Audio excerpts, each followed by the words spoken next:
అందరికీ కాంపిటేటివ్ లైఫ్లో ఫస్ట్ ఇబ్బంది ఏమైనా ఉందంటే ఫైనాన్షియల్ ప్రాబ్లం. అందరిలాగే నాకు కూడా ఫైనాన్షియల్ ప్రాబ్లం చాలా ఎక్కువ ఉండేది. కాకపోతే ఏంటంటే ఆ ఫైనాన్షియల్ ప్రాబ్లం నాకు ఒక 4 ఫ్రెండ్స్ ఉన్నారు బీటెక్ నుంచి.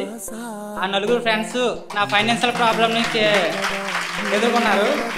యాక్చువల్గా ఫ్రెండ్స్ అంటే ఏంటంటే తిరగడం, ఎంజాయ్ చేయడం అది ఒకటే అనుకుంటారు. లేదు, మనల్ని బాగు చేసి మంచి మార్గంలో నడిపే వాళ్ళు కూడా ఉంటారు. మనం మంచిని తీసుకుంటే మంచిని ఇస్తారు, చెడుని తీసుకుంటే చెడుని ఇస్తారు. అది మన చేతుల్లోనే ఉంటుంది.